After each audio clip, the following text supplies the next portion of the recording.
ಮಂಡ್ಯದ ಸೋಮನಹಳ್ಳಿಯತ್ತ ಈಗ S M Krishna ಅವರ ಅಂತಿಮ ಯಾತ್ರೆ ಹೊರಟಿದೆ. ಹುಟ್ಟೂರು ಸೋಮನಹಳ್ಳಿಯಲ್ಲಿ ಎಸ್ ಎಂ ಕೃಷ್ಣ ಅವರ ಅಂತ್ಯಕ್ರಿಯೆ ನೆರವೇರುತ್ತೆ. ಚಿರಶಾಂತಿ ವಾಹನದಲ್ಲಿ ಎಸ್ಎಂಕೆ ಅವರ ಪಾರ್ಥಿವ ಶರೀರ ಮೆರವಣಿಗೆ ಹೊರಟಿದೆ. ಮಂಡ್ಯದ ಸೋಮನಹಳ್ಳಿಯತ್ತ ಹೊರಟಿರುವಂತಹ ಎಸ್ ಎಂ ಕೃಷ್ಣ ಅವರ ಅಂತಿಮ ಯಾತ್ರೆ ಇನ್ನೇನು ಕೆಲವೇ ಹೊತ್ತಿನಲ್ಲಿ ಬೆಂಗಳೂರು ದಾಟಿ ಅಲ್ಲಿಂದ ಕೆಂಗೇರಿ, ಆ ಮಾರ್ಗವಾಗಿ ಬಿಡದಿ, ರಾಮನಗರ, ಮದ್ದೂರು ಈ ಮಾರ್ಗದಲ್ಲಿ ಸಾಗುತ್ತೆ ಚಿರಶಾಂತಿ ವಾಹನ. ದೃಶ್ಯಗಳಲ್ಲಿ ಗಮನಿಸ್ತಾ ಇದ್ರಿ. ಈಗಷ್ಟೇ ಬೆಂಗಳೂರಿನಿಂದ ಹೊರಟಿರುವಂಥ ಚಿರಶಾಂತಿ ವಾಹನ ಮೈಸೂರು ರಸ್ತೆ ತಲುಪಿದೆ. ಈಗ ದೃಶ್ಯಗಳಲ್ಲಿ ಗಮನಿಸ್ತಾ ಇದ್ರಿ. ಹಾಗೆ ಮುಂಭಾಗ ಜೊತೆಗೆ ಈ ಚಿರಶಾಂತಿ ವಾಹನದ ಹಿಂಭಾಗದಲ್ಲೂ ಕೂಡ ಕೆಲವೊಂದಷ್ಟು ಬೆಂಗಾವಲು ಪಡೆಯ ವಾಹನಗಳಿವೆ. ಯಾಕಂದರೆ ಇದೇ ವಾಹನದಲ್ಲಿ DCM DK ಶಿವಕುಮಾರ್ ಅವರು ಕೂಡ ಕೂತಿದ್ದಾರೆ. ಇದೇ ವಾಹನದಲ್ಲಿ ನಾನು ಎಸ್ ಎಂ ಕೃಷ್ಣ ಅವರ ಪಾರ್ಥಿವ ಶರೀರದ ಜೊತೆಗೇನೆ ಸಾಗ್ತೀನಿ ಅಂತ ಹೇಳಿ DK ಶಿವಕುಮಾರ್ ಅವರು ಇದೇ ವೆಹಿಕಲ್ನಲ್ಲಿದ್ದಾರೆ. ಇದೇ ವಾಹನದಲ್ಲಿ ಈಗ ಅವರು ಕೂಡ ಹೋಗ್ತಾ ಇದ್ದಾರೆ. ಮೈಸೂರು ರಸ್ತೆಯಿಂದ ನೇರ ಪ್ರಸಾರವನ್ನು ನೋಡ್ತಾ ಇದ್ರಿ. ನೋಡಿ, ಈಗ ಪಾರ್ಥಿವ ಶರೀರದ ದರ್ಶನವನ್ನು ಇಲ್ಲೂ ಕೂಡ ನೀವು ಪಡಿಬಹುದು. ಜೊತೆಗೆ ಅಲ್ಲಲ್ಲಿ ಮಾರ್ಗ ಮಧ್ಯದಲ್ಲಿ ಸ್ಟಾಪ್ ಇರುತ್ತೆ. ಒಂದು 5 ನಿಮಿಷಗಳ ಕಾಲಾವಕಾಶ ಇರುತ್ತೆ. ಸಾರ್ವಜನಿಕರು ಬಂದು ಶಾಂತಿಯುತವಾಗಿ ಬಂದು ದರ್ಶನವನ್ನು ಪಡಿಬಹುದು ಅಂತ ಹೇಳಿ DK ಶಿವಕುಮಾರ್ ಅವರು ಕೂಡ ಮನವಿ ಮಾಡಿದ್ದಾರೆ. ಎಸ್ ಎಂ ಕೃಷ್ಣ ಅವರ ಅಂತಿಮ ಯಾತ್ರೆ ಹೊರಟಿರುವಂಥ ದೃಶ್ಯಗಳನ್ನು ನೋಡ್ತಾ ಇದ್ರಿ. ನೋಡಿ, ಒಳಗಡೆ DK ಶಿವಕುಮಾರ್ ಅವರಿದ್ದಾರೆ. ಇದೇ ಚಿರಶಾಂತಿ ವಾಹನದಲ್ಲಿ ಅವರು ಕೂಡ ಸಾಗ್ತಾ ಇದ್ದಾರೆ.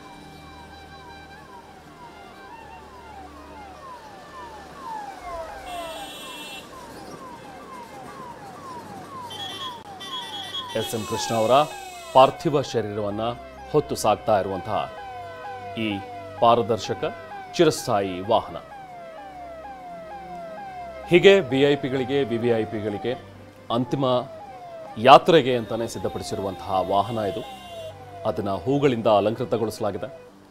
ಬಿಳಿ ಮತ್ತು ಹಸಿರು ಬಣ್ಣದ ಹೂಗಳಿಂದ ಅಲಂಕೃತಗೊಳಿಸಿ ಎಸ್ ಎಂ ಕೃಷ್ಣ ಅವರನ್ನು ಬೀಳ್ಕೊಡುವಂತಹ ಕಾರ್ಯ ನಡೆದಿದೆ. ಯಾಕಂದರೆ ಎಸ್ ಎಂ ಕೃಷ್ಣ ಅವರ ಒಂದು ಸೇವೆ ಕರ್ನಾಟಕಕ್ಕೆ ಅದು ಅವಿಸ್ಮರಣೀಯವಾದದ್ದು. ಇಡೀ ಕರ್ನಾಟಕದ ಜನ ಇವತ್ತು ದುಃಖತಪ್ತರಾಗಿದ್ದಾರೆ. ಯಾಕಂದರೆ ರಾಜ್ಯ ಕಂಡಂತಹ ಒಬ್ಬ ಅತ್ಯುತ್ತಮ ಮುಖ್ಯಮಂತ್ರಿಗಳಲ್ಲಿ ಒಬ್ಬರು ಅಂದರೆ ಅದು ಎಸ್ ಎಂ ಕೃಷ್ಣ ಅವರು. ಸೊ ಹಾಗೆ ಮಾರ್ಗ ಮಧ್ಯದಲ್ಲಿ ಕೆಲವೊಂದಷ್ಟು ದೃಶ್ಯಗಳನ್ನು ಗಮನಿಸ್ತಾ ಇದ್ರಿ. ST ಸೋಮಶೇಖರ್ ಅವರು ಕೂಡ ಇದ್ದಾರೆ, ಅಲ್ಲೇ ಶಾಸಕರು. ಅವರ ಜೊತೆಗೆ ಒಂದಷ್ಟು ಜನ ಸಾರ್ವಜನಿಕರು ಕೂಡ ಇದ್ದಾರೆ, ಸಿದ್ಧವಾಗಿದ್ದಾರೆ. ಇಲ್ಲಿಗೆ ಬರುತ್ತೆ ಈಗ ಚಿರಶಾಂತಿ ವಾಹನ. ಅಲ್ಲಿ 5 ನಿಮಿಷಗಳ ಕಾಲ ಅವಕಾಶ ಇರುತ್ತೆ. ಅಂತಿಮ ದರ್ಶನವನ್ನು ಪಡಿಬಹುದು, ಪುಷ್ಪ ನಮನವನ್ನು ಸಲ್ಲಿಸಬಹುದು. ಸೊ ಹಾಗಾಗಿ ಅಲ್ಲಿ ವ್ಯವಸ್ಥೆಯನ್ನು ಮಾಡಿಕೊಂಡು ಕಾದು ನಿಂತಿರುವಂಥ ST ಸೋಮಶೇಖರ್ ಮತ್ತು ಬೆಂಬಲಿಗರು ಜೊತೆಗೆ ಸಾರ್ವಜನಿಕರು ಕೂಡ ಈಗ ಕಾಯ್ತಾ ಇದ್ದಾರೆ. ವೆಹಿಕಲ್ ಈಗ ಮೂವ್ ಆಗ್ತಾ ಇದೆ. ದೃಶ್ಯಗಳಲ್ಲಿ ನೋಡ್ತಾ ಇದ್ದೀವಿ. ಮೈಸೂರು ರಸ್ತೆಯ ಫ್ಲೈಓವರಿಗೆ ಬಂದಿರುವಂಥ ಚಿರಶಾಂತಿ ವಾಹನ ಪುಷ್ಪ ನಮನವನ್ನು ಸಲ್ಲಿಸೋದಕ್ಕೆ ಸಿದ್ಧವಾಗಿ ನಿಂತಿರುವಂತಹ ಸಾರ್ವಜನಿಕರು ಗಮನಿಸ್ಬೋದು. ಅವರ ಕೈಗಳಲ್ಲಿ ಹೂವುಗಳನ್ನು ಇಟ್ಕೊಂಡಿದ್ದಾರೆ. ಯಾವಾಗ ಈ ವಾಹನ ಚಿರಶಾಂತಿ ವಾಹನ ಇಲ್ಲಿ ತಲುಪುತ್ತೋ, ಕೆಂಗೇರಿ ತಲುಪುತ್ತೋ, ಆಗ ಇಲ್ಲಿಂದಲೇ ಪುಷ್ಪಾರ್ಚನೆಯನ್ನು ಮಾಡಿ ಅವರಿಗೆ ಗೌರವ ವಂದನೆಯನ್ನು ಸಲ್ಲಿಸೋದಕ್ಕೆ ಕಾದು ನಿಂತಿರುವಂತಹ ಸಾರ್ವಜನಿಕರು ಹಾಗೆ ಶಾಸಕ ST ಸೋಮಶೇಖರ್. ಹೀಗೆ ಕೆಂಗೇರಿಯಲ್ಲೂ ಕೂಡ ಒಂದು ವ್ಯವಸ್ಥೆ ಇದೆ. ಅದಾದ ನಂತರ ಹಾಗೆ ಬಿಡದಿ, ರಾಮನಗರ ಇದೆಲ್ಲ ಭಾಗದಲ್ಲಿ ಸಾಗುವಂತಹ ವಾಹನ. ನೋಡಿ, ಟ್ರಾಫಿಕ್ಕನ್ನು ಕೂಡ ಹೋಲ್ಡ್ ಮಾಡಿದ್ದಾರೆ. ಸಹಜ, ಯಾಕಂದರೆ ವಾಹನಕ್ಕೆ ಚಿರಶಾಂತಿ ವಾಹನಕ್ಕೆ ಯಾವುದೇ ಅಡ್ಡ ಬರದೇ ಇರಲಿ. ನೋಡಿ, ಇಲ್ಲಿ ತಲುಪಿದೆ ಈಗ ಕೆಂಗೇರಿ ಬಳಿ ಬಂದಂಥ ಇನ್ನು ಮಾರ್ಗ ಮಧ್ಯದಲ್ಲಿ ನೋಡಿ ಜನ ಎಷ್ಟು ಸಂಖ್ಯೆಯಲ್ಲಿ ಅಲ್ಲಿ ನೆರೆದಿದ್ದಾರೆ ಅಂತೇಳಿ ಅವರೆಲ್ಲರೂ ಕೂಡ ಪುಷ್ಪಾರ್ಚನೆಯನ್ನು ಮಾಡ್ತಾ ಇದ್ದಾರೆ. ಇನ್ನೊಂದು ಕಡೆ ಕೆಂಗೇರಿಯ ದೃಶ್ಯಗಳನ್ನು ಕೂಡ ಗಮನಿಸ್ಬೋದು. ಅಲ್ಲಿ ST ಸೋಮಶೇಖರ್ ಅವರು ಕೂಡ ಇದ್ದಾರೆ. ಇನ್ನೇನು ಕೆಲವೇ ಹೊತ್ತಿನಲ್ಲಿ, ಕೆಲವೇ ಕ್ಷಣಗಳಲ್ಲಿ ಕೆಂಗೇರಿಯನ್ನು ತಲುಪುತ್ತೆ ಚಿರಶಾಂತಿ ವಾಹನ. ಅದಾದ ನಂತರ ಪುಷ್ಪಾರ್ಚನೆ ಆಗುತ್ತೆ. ಇಲ್ಲಿ ಪುಷ್ಪ ನಮನವನ್ನು ಸಲ್ಲಿಸೋದಕ್ಕೆ ಕಾಯ್ತಾ ಇರುವಂಥ ಸೋಮಶೇಖರ್ ಮತ್ತು ಅವರ ಬೆಂಬಲಿಗರು ಜೊತೆಗೆ ಸಾರ್ವಜನಿಕರು. ಮೈಸೂರು ರಸ್ತೆಯ ಬಳಿ ಇರುವಂತಹ ಆ ಮೆಟ್ರೋ ನಿಲ್ದಾಣವನ್ನು ದಾಟಿ ಸಾಗ್ತಾ ಇರುವಂಥ ಎಸ್ ಎಂ ಕೃಷ್ಣ ಅವರ ಅಂತಿಮ ಯಾತ್ರೆ.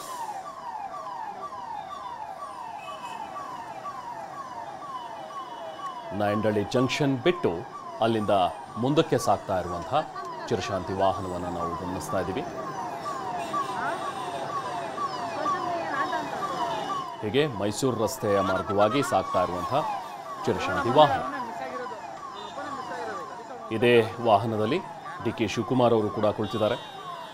ಎಸ್ ಎಂ ಕೃಷ್ಣ ಅವರ ಪಾರ್ಥಿವ ಜೊತೆಗೆ ನಾನು ಕೂಡ ಅವರ ಜೊತೆಗೇನೆ ಸಾಗ್ತೀನಿ ಅಂತ ಹೇಳಿ ಕುಳಿತಿರುವಂಥ ಎಸ್ ಎಂ ಕೃಷ್ಣ ಅವರು. ಎಸ್ ಎಂ ಕೃಷ್ಣ ಅವರ ಪಾರ್ಥಿವದ ಪಕ್ಕದಲ್ಲೇ ಕುಳಿತಿರುವಂಥ ಡಿ ಕೆ ಶಿವಕುಮಾರ್ ಇದೇ ವಾಹನದಲ್ಲಿ ಅವರು ಕೂಡ ತೆರಳುತ್ತಾ ಇದ್ದಾರೆ. ಮದ್ದೂರಿಗೆ ಹೋಗುತ್ತೆ ಈ ವಾಹನ. ಅಲ್ಲಿ ಅಂತ್ಯಕ್ರಿಯೆಗೆ ಸಕಲ ಸಿದ್ಧತೆಯನ್ನು ಮಾಡಿಕೊಳ್ಳಲಾಗಿದೆ. ಒಕ್ಕಲಿಗ ಸಂಪ್ರದಾಯದಂತೆ ಚಿತೆಗೆ ಎಸ್ ಎಂ ಕೃಷ್ಣ ಅವರ ಚಿತೆಗೆ ಅಗ್ನಿ ಸ್ಪರ್ಶವನ್ನು ಮಾಡಲಾಗುತ್ತೆ. ಅಗ್ನಿ ಸ್ಪರ್ಶಕ್ಕೆ ಅಂತ ಹೇಳಿ ಗಂಧದ ಕಟ್ಟಿಗೆಗಳನ್ನು ಸಿದ್ಧಪಡಿಸ್ಕೊಂಡಿದ್ದಾರೆ. ಸುಮಾರು 1000 kgಯಷ್ಟು ಗಂಧದ ಕಟ್ಟಿಗೆಗಳನ್ನು ರೆಡಿ ಮಾಡಿಕೊಂಡಿದ್ದಾರೆ. ನೋಡಿ, ರಸ್ತೆಯ ಇಕ್ಕಲುಗಳಲ್ಲಿ ಜನ ನಿಂತಿರೋದು. ಇದು ಮೈಸೂರು ರಸ್ತೆಯ ದೃಶ್ಯಗಳು. ಈ ಸ್ಯಾಟಲೈಟ್ ಬಸ್ ಸ್ಟಾಪ್ ಏನಿದೆಯಲ್ಲ, ಅದಕ್ಕಿಂತ ಮುಂಚೆ ಇರುವಂಥ ಒಂದಷ್ಟು ದೃಶ್ಯಗಳು ಅಲ್ಲಿ ನೋಡ್ತಾ ಇದ್ದೀವಿ. ಜನ ಹೇಗೆ ನಿಂತಿದ್ರು. ಬಿಲ್ಡಿಂಗ್ಗಳ ಮೇಲೆ ನಿಂತಿದ್ದಾರೆ, ಕೆಲವೊಂದಷ್ಟು ಜನ ರಸ್ತೆಯ ಮೇಲೆ ನಿಂತಿದ್ದಾರೆ ಅಂತಿಮ ನಮನವನ್ನು ಸಲ್ಲಿಸೋದಕ್ಕೆ ಅಂಥೇಳಿ. ಈಗ ಮೈಸೂರು ರಸ್ತೆ ನಾಯಂಡಹಳ್ಳಿ ದಾಟಿ ಮುಂದೆ ಸಾಗ್ತಾ ಇರುವಂಥ ಎಸ್ ಎಂ ಕೃಷ್ಣ ಅವರ ಅಂತಿಮ ಯಾತ್ರೆ. ಅಲ್ಲಲ್ಲಿ ಶ್ರದ್ಧಾಂಜಲಿಯ ಫ್ಲೆಕ್ಸ್ಗಳನ್ನು ಕೂಡ ಅಳವಡಿಸಿದ್ದಾರೆ. ನೋಡಿ, ಈಗ ಆರ್ ಆರ್ ನಗರವನ್ನು ತಲುಪ್ತಾ ಇದೆ. ಆ ಒಂದು ಆರ್ಚ್ ಏನು ಬರುತ್ತಲ್ಲ, ಆರ್ ಆರ್ ನಗರ ಆರ್ಚ್, ಆ ಭಾಗವನ್ನು ತಲುಪಿರುವಂಥ ಚಿರಶಾಂತಿ ವಾಹನ. ಎಸ್ ಎಂ ಕೃಷ್ಣ ಅವರ ಪಾರ್ಥಿವ ಇದೆ ಇದೇ ವಾಹನದಲ್ಲಿ. ನೋಡಿ, ರಸ್ತೆಯ ಪಕ್ಕದಲ್ಲಿ ನಿಂತು ಜನ ಎಸ್ ಎಂ ಕೃಷ್ಣ ಅವರಿಗೆ ಅಂತಿಮ ನಮನವನ್ನು ಸಲ್ಲಿಸ್ತಾ ಇದ್ದಾರೆ. ಎಲ್ಲರೂ ಹೂಗಳನ್ನು ತಂದಿದ್ದಾರೆ. ಕೈಯಲ್ಲಿರುವಂಥ ಹೂಗಳು, ಪುಷ್ಪಾರ್ಚನೆಯನ್ನು ಮಾಡಿ ಗೌರವ ವಂದನೆಯನ್ನು ಸಲ್ಲಿಸ್ತಾ ಇದ್ದಾರೆ ಎಸ್ ಎಂ ಕೃಷ್ಣ ಅವರಿಗೆ. ಆರ್ ಆರ್ ನಗರದ ಆರ್ಚ್ ಅದನ್ನು ದಾಟಿ ಮುಂದೆ ಸಾಗ್ತಾ ಇರುವಂತಹ ಚಿರಶಾಂತಿ ವಾಹನ ಇನ್ನೇನು ಯೂನಿವರ್ಸಿಟಿ ಗೇಟ್ ತಲುಪುತ್ತೆ. ಯೂನಿವರ್ಸಿಟಿ ಗೇಟನ್ನು ದಾಟಿ ಕೆಂಗೇರಿ ಕಡೆಗೆ ಹೊರಡುವಂಥ ಅಂತಿಮ ಯಾತ್ರೆ. ಬೆಳಿಗ್ಗೆ 8 ಗಂಟೆ ಸುಮಾರಿಗೆ ಸದಾಶಿವನಗರದ ಎಸ್ ಎಂ ಕೃಷ್ಣ ಅವರ ನಿವಾಸದಲ್ಲಿ ಪೂಜೆಯನ್ನು ನೆರವೇರಿಸಿ ಪಾರ್ಥಿವಕ್ಕೆ ಅಂತಿಮ ನಮನವನ್ನು ಸಲ್ಲಿಸಿ ಅಲ್ಲಿ ಕೂಡ ಒಂದಷ್ಟು ಪೂಜೆಯನ್ನು ಮಾಡಿ ಇದೇ ಚಿರಶಾಂತಿ ವಾಹನದಲ್ಲಿ ಅವರ ಪಾರ್ಥಿವವನ್ನು ಇಟ್ಟು ಯಾತ್ರೆಯನ್ನು ಆರಂಭಿಸಿದ್ದಾರೆ. ಬೆಂಗಳೂರಿನ ಸದಾಶಿವನಗರದಿಂದ ಆರಂಭವಾದಂಥ ಯಾತ್ರೆ ಈಗ ಮೈಸೂರು ರಸ್ತೆ ತಲುಪಿದೆ. ಈಗ ಯೂನಿವರ್ಸಿಟಿ ಗೇಟ್ ಮುಂಭಾಗಕ್ಕೆ ಬರ್ತಾ ಇರುವಂಥ ಈ ಅಂತಿಮ ಯಾತ್ರೆಯನ್ನು ಗಮನಿಸ್ತಾ ಇದ್ದೀವಿ.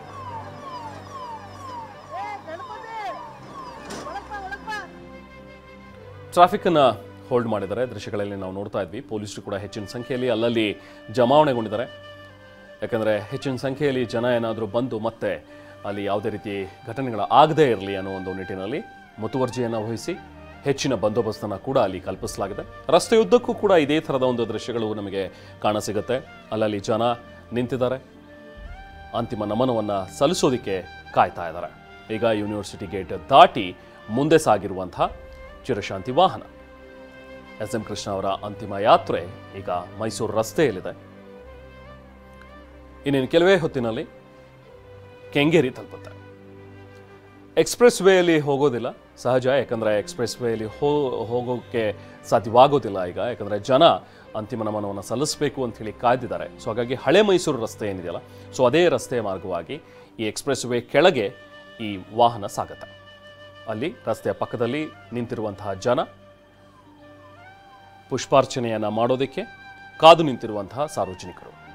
ಕೆಂಗೇರಿಯ ದೃಶ್ಯಗಳನ್ನು ಒಂದು ಕಡೆ ನೋಡ್ತಾ ಇದ್ದೀರಿ. ಇನ್ನೇನು ಕೆಲವೇ ಹೊತ್ತಿನಲ್ಲಿ ಕೆಂಗೇರಿಯನ್ನು ತಲುಪುತ್ತೆ. ಎಸ್ ಎಂ ಕೃಷ್ಣ ಅವರ ಅಂತಿಮ ಯಾತ್ರೆಯನ್ನು ಗಮನಿಸ್ತಾ ಇದ್ದೀವಿ. ಕೆಂಗೇರಿಯ ಮತ್ತೊಂದು ದೃಶ್ಯಗಳನ್ನು ನೋಡ್ತಾ ಇದ್ದೀರಿ ನೀವು. ರಸ್ತೆಯ ಇಕ್ಕೆಲೆಗಳಲ್ಲಿ ನಿಂತಿರುವಂತಹ ಸಾರ್ವಜನಿಕರು ಪುಷ್ಪಾರ್ಚನೆಯನ್ನು ಮಾಡೋದಕ್ಕೆ ಕಾದು ನಿಂತಿದ್ದಾರೆ. ಎಸ್ ಎಂ ಕೃಷ್ಣ ಅವರ ಬಗ್ಗೆ ನಾವು ಮಾತಾಡ್ತಾ ಇದ್ವಿ.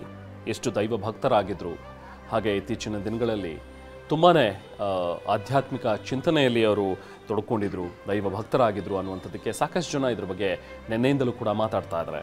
ಹಾಗೆ ಮಂಡ್ಯದಲ್ಲಿ ತಮ್ಮ ಗ್ರಾಮದಲ್ಲಿ ಒಂದು ದೇವಾಲಯದ ಜೀರ್ಣೋದ್ಧಾರವನ್ನು ಎಸ್ ಎಂ ಕೃಷ್ಣ ಅವರು ಮಾಡಿಸ್ತಾ ಇದ್ರು.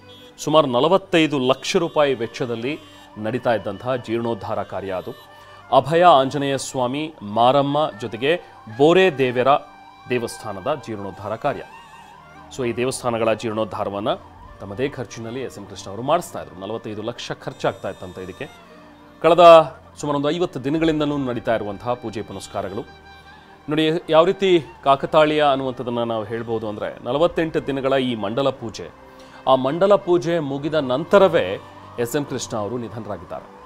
ಯಾಕಂದರೆ ಅಕಸ್ಮಾತ್ ಈ ಪೂಜೆ ನಡೆಯುವ ಮಧ್ಯದಲ್ಲಿ ಅವರೇನಾದರೂ ನಿಧನರಾಗಿದ್ದರೆ ಆಗ ಪೂಜೆ ಅಪೂರ್ಣವಾಗ್ತಾ ಇತ್ತು. ಅದನ್ನು ಕೆಲವೊಮ್ಮೆ ಅಶುಭ ಅಂತಲೂ ಕೂಡ ಪರಿಗಣಿಸ್ತಾರೆ. ಸೊ ಹಾಗಾಗಿ ಇದು ಕಾಕತಾಳೀಯ ಅನ್ಬೋದು ಅಥವಾ ಅವರ ಒಂದು ದೈವ ಭಕ್ತಿಗೆ ಒಂದು ಸಾಕ್ಷಿ ಅಂತ ನಾವು ಹೇಳ್ಬೋದು. ಅನಾರೋಗ್ಯಕ್ಕೀಡಾಗಿದ್ದಂತಹ ಕೃಷ್ಣ ಅವರು ದೇವರ ಆಶಯನೋ ಅಥವಾ ಅವರ ಒಂದು ದೃಢ ಸಂಕಲ್ಪನೋ ಈ ಮಂಡಲ ಪೂಜೆ ಮುಗಿದ ನಂತರವೇ ಅವರು ಇಹಲೋಕವನ್ನು ತೆಚ್ಚಿದ್ದಾರೆ. ಅಂದರೆ ಸಾವಲ್ಲೂ ಕೂಡ ತಮ್ಮ ಗ್ರಾಮಕ್ಕೆ ಒಳಿತನ್ನೇ ಬಯಸಿ ಹೋಗಿದ್ದಾರೆ SM ಕೃಷ್ಣ ಅವರು.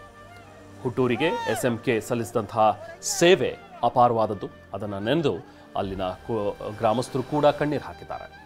ಹೀಗೆ ಇವತ್ತು 62ರಿಂದ ಆರಂಭವಾದಂಥ ಇವರ ರಾಜಕೀಯ ಜೀವನ, 99ರಲ್ಲಿ ಇವರು CM ಆಗಿದ್ದು, ರಾಜ್ಯದಲ್ಲಿ 16ನೇ ಮುಖ್ಯಮಂತ್ರಿಗಳಾಗಿ ಅವರು ಸೇವೆಯನ್ನು ಸಲ್ಲಿಸಿದರು.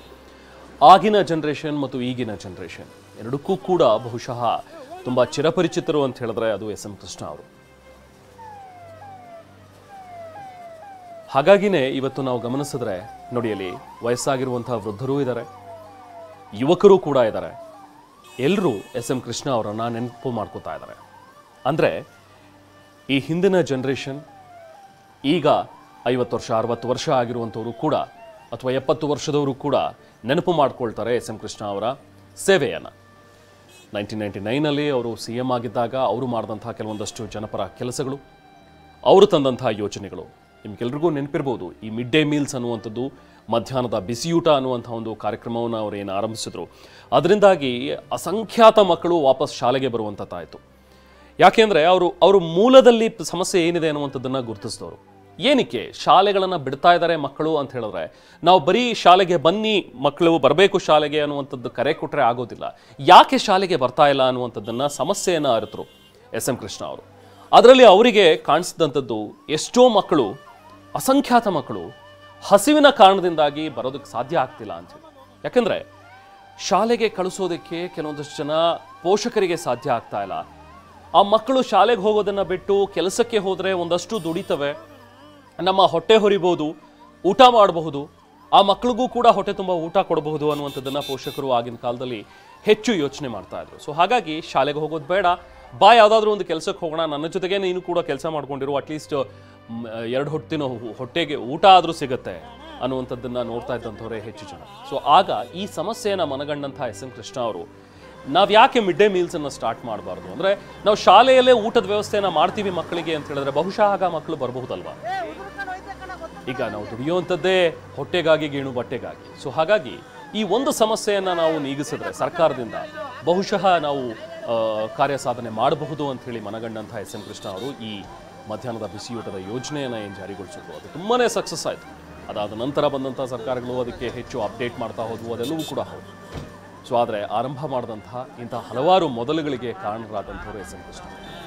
ಜೊತೆಗೆ ಯಶಸ್ವಿನಿ ಯೋಜನೆ, ರೈತರಿಗೆ ಬಡವರಿಗೆ ಆಪರೇಷನ್ ಮಾಡಿಸ್ಬೇಕು, ಸಮಸ್ಯೆಗಳಾಗ್ತಾ ಇದೆ, ದೊಡ್ಡ ದೊಡ್ಡ ಹಾಸ್ಪಿಟಲ್ಗಳಿಗೆ ಹೋಗೋದಕ್ಕಾಗೋದಿಲ್ಲ, ಖರ್ಚು ವಿಪರೀತವಾಗುತ್ತೆ ಅಂತ ಇದ್ದಂಥ ಸಂದರ್ಭದಲ್ಲಿ ಸರ್ಕಾರ ಖರ್ಚನ್ನು ಭರಿಸುತ್ತೆ. ಒಂದು ಯಶಸ್ವಿನಿ ಯೋಜನೆ ಅಂತ ಹೇಳಿ ಜಾರಿಗೊಳಿಸಿ ಅವ್ರಿಗೂ ಕೂಡ ಪ್ರತಿಯೊಬ್ಬರಿಗೂ ಒಂದು ಒಳ್ಳೆ ಆರೋಗ್ಯ ಸಿಗೋ ರೀತಿಯಲ್ಲಿ ಮಾಡಬೇಕು ಅನ್ನುವಂಥದ್ದು.